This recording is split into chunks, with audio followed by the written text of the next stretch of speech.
कुछ काम धाम नहीं करे के? ना ना, हमरा से कोनो काम धाम ना होई। ऐसे करबू तो कैसे चली? हमारे एगो बात तो पहले गांठ बाल नहीं था। का हो गइल हो? सुनी हमार बात, हमसे कोई काम ना हो पाई। का हो गइल बोला ना। सुना बोला। सुनिए सजन, सुनिए सजन, हमसे मजाई घर के न बरतन।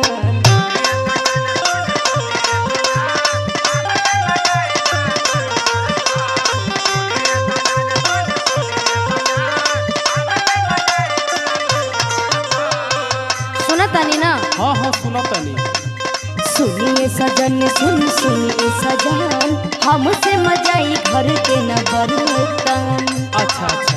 हाथ होई जाता माज तक करिया हो, करिया हो। हो जब महजबुना, हो जब महजबुना, हो जब महजबुना अपने तू थरिया हो, कोनो काम जोगे बाड़ू ना में हरिया हो।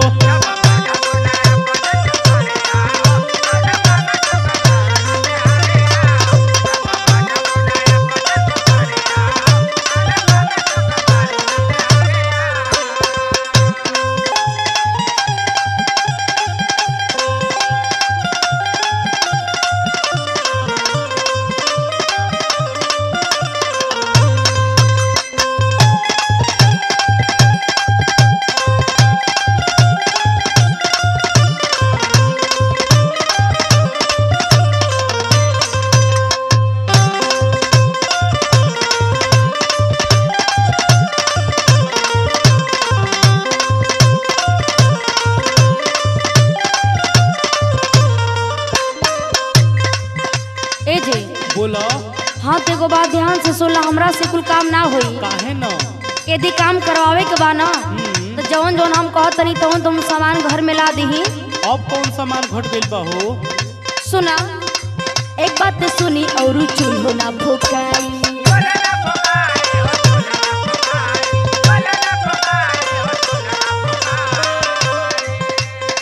नया सिलेंडर जाके जल्दी ले आए।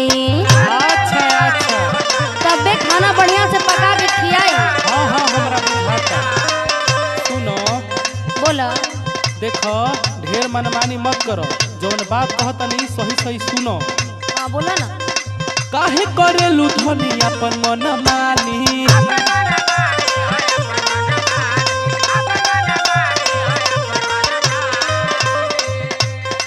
बुझलू ना घरवा के तनी परेशानी।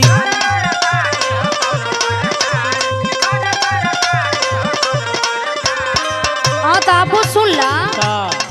ए राजा बुझला ना हमरो लचरिया हो,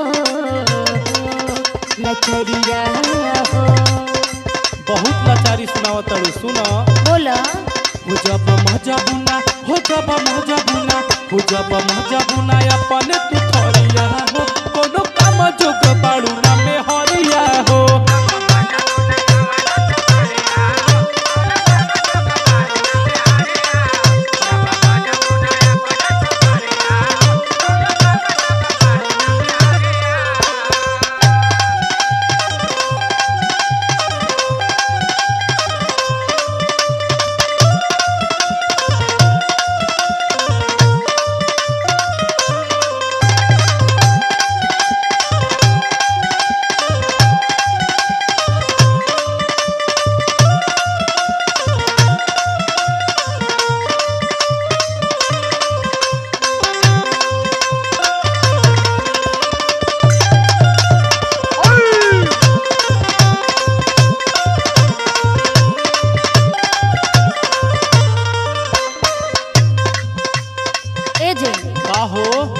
माने हम जौन जौन कहतनी यदि बात के हमरा ना मनबा तो हम घर में रहब हम नहीं। तब से कहत और कुल बतिया तार सुनते न बनी। और एक खुदे घर में कुछ हमरे मन पसंद ला कोनो सामान है नहीं खेबा। हां हां तू विदेश से ना आई बड़ू। और का, लेकिन एगो बात और सुनला, हम तो चूल्हा पर खाना नहीं है पकाई। अच्छा। और यहर ओहर के बात हमसे बर्दाश्त ना हुई। अब कहूँ तहरा के। सुना। बोला। सासू ननद के सहब नहीं बोली,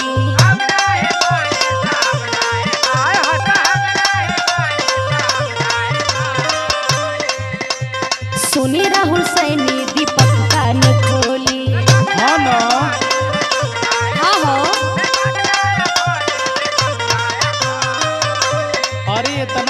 मत कर घर में, ठीक बा? अच्छा सुनो हम का कहत हई तहरा से। बोला। थोड़ा सा करे के पहाड़ी मैनेज हो,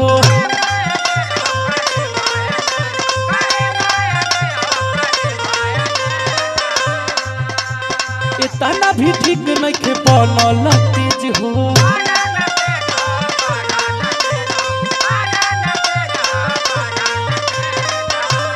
हाँ तो एगो बात कान खोल के ध्यान से सुन ला। हाँ बोलो। हम हाई फाई नहीं कि सहरिया हो, सहरिया हो। हो जब महजबुना, हो जब महजबुना, ना। हो जब महजबुना अपने तू थरिया हो, कोनो काम जोगे बाड़ू ना में हरिया हो।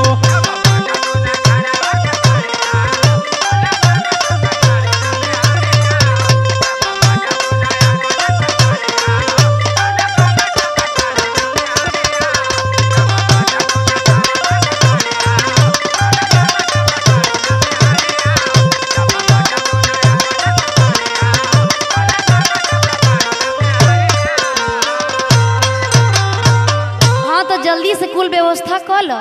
चलो ठीक है बा।